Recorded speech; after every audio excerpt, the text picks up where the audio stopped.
Tired of laggy emulators and expensive consoles? You're not the only one. You have probably seen those cheap 4K game sticks. They also have been promoting those on Facebook Marketplace. I've been seeing them for all kind of crazy prices. And they're promising like perfect emulation and a lot of great performance.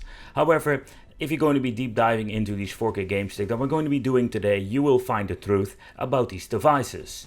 Many of you have been watching my videos and know what's going on with this, but if you're brand new to the channel, consider subscribing and hit that little bell, because can we like overselling them, or maybe using the word scam? Because if you're going to be promising a lot of things to you and in the end when you're getting something like this, ending up with something of a horrendous piece of technology that has so many flaws that is absolutely unthinkable.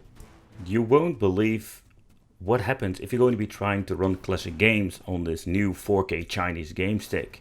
Prepare to surprise by a hidden performance issue and unexpected truth behind these cheap gaming devices. So one of the problems I've noticed with these 4K game sticks is the overall cooling performance, where there's no active cooling and some of them don't even have a passive one. You can open up fairly easy with the prior tool, and actually if you're going to be opening up, you can see what's going on the inside, using older technology like the EmuElec S905L that is in quad core.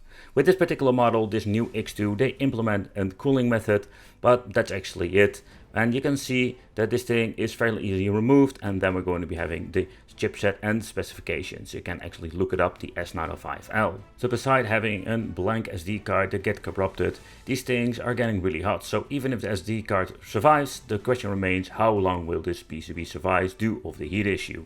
So let's take a close look at it and let's see what we're getting, because when it comes to the game stakes, you never know what you're getting, you know, particularly when it comes to the SD cards, and that is the first thing we're going to be checking today.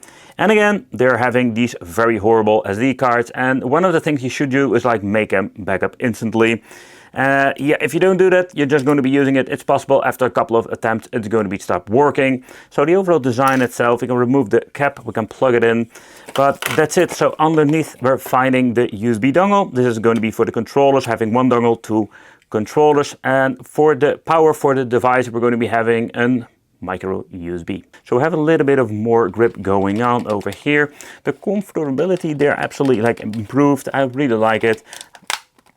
If you're going to be looking at the quality, yeah, they're falling apart already. But the point is, that's one of the tests Wicked always needs to do. And okay, let's see what's going on with the joystick. We do have a rubberized joystick. The control button feel very, okay, they feel very bad. Okay, they were, seriously, like this thing is already getting stuck. So for the battery compartment, we're going to be needing two AAA batteries.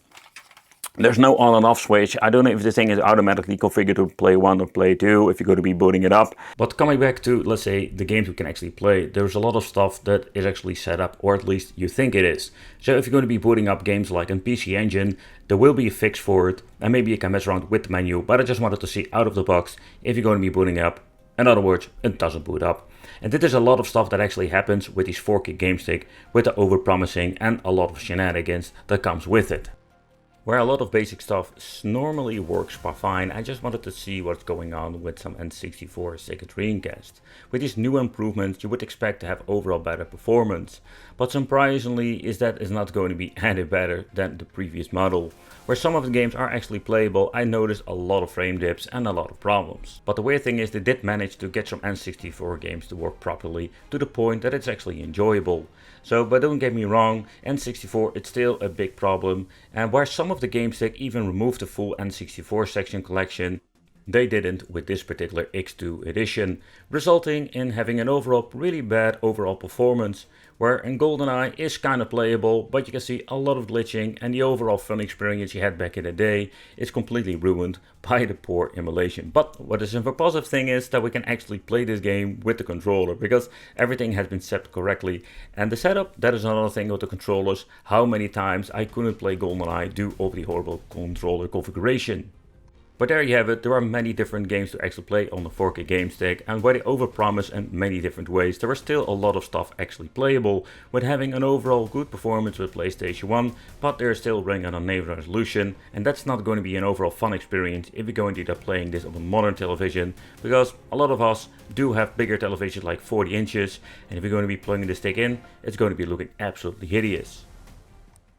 But even if you don't want to tinker with the software itself, you just want to plug and play, so this option is enabled with this particular X2 game stick. Very glad, because in the previous models we didn't have this option, so if something wasn't booting up you couldn't fix it. Same with controllers, you couldn't like really implement new Bluetooth controllers or new control through the USB connection, and this is actually fixed. The weird thing is it hasn't been set to do the English, so I have no idea why this is actually is. Maybe it's marketed for a different market. But when it comes to, let's say, the software, we can actually get into it, we can configure new controls, we can even set up certain controller for certain ports, and that is great, because that is one of the many features I was missing out, and if your controller was broken, there was actually no way to reconfigure a new one, so you can just throw away your game stick. Let's start off with something really simple, 8-bits like the Master System. I can see that they enabled the filter over it, so everything is going to be looking a little bit different than normal. You don't have like the pixel craziness.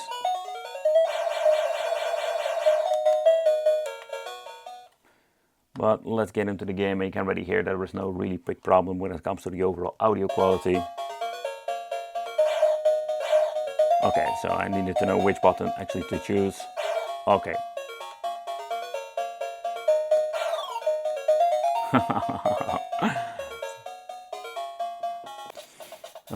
So far I don't see anything going on when it comes to, let's say, better improvement. No, not really. So, or I'm doing something wrong, that is of course a possibility, but just wanted to do a quick try in the advanced BIOS options. Quick test of some arcade games, because this is a system that they mess up a lot. But so far I can just see in here there is no problem with the overall emulation performance with one of my favorite games, Blood Bros. It's not going to be a problem at all. I have noticed, like with some of the game sticks, some problems, but it was not particularly this one.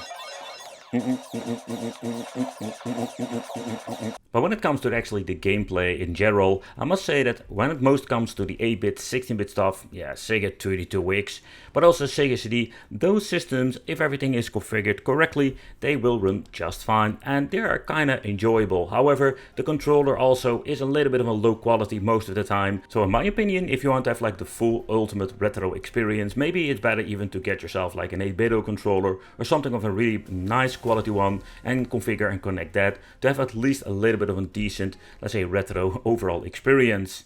So I just wanted to check a quick game at Cruise in the World, because all of the stuff like Blast Corps, many games I tried before didn't really work out, but I just wanted to see, can we actually find something that is playable?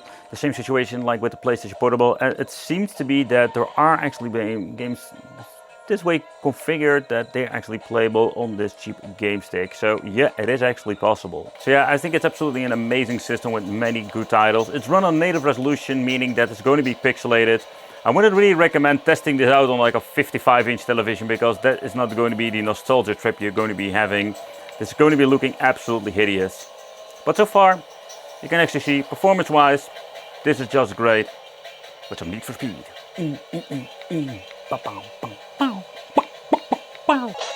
Let's go up.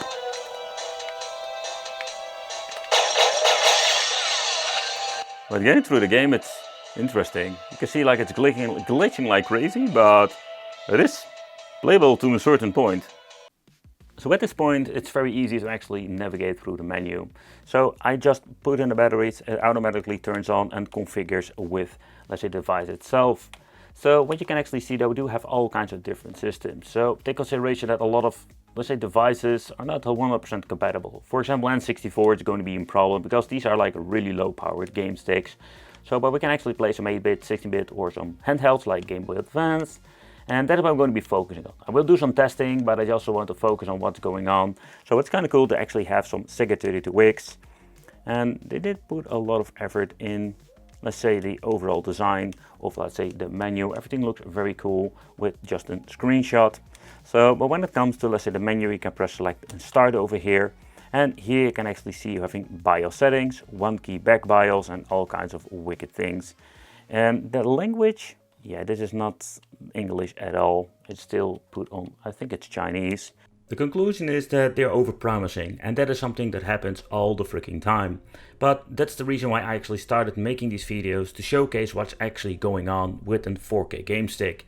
This is like the X2. They keep saying that they're releasing new versions over the years, but you can see the same problems with an SD card, same problem with the software, because they're still using really old cheap check like the S95L that doesn't even have like a lot of RAM, most of the time 1, maybe 2 GB, and they're maybe having this problem with overheating, so we're going to be having thermal throttle as well, and that doesn't help the overall emulation. The controls are getting slightly better, but they're still really cheap non-rumble controllers. And for me, if you want to get the full retro kind of experience, that is absolutely not happening over here. Thank you all for watching, and it will be great to see you in the next video.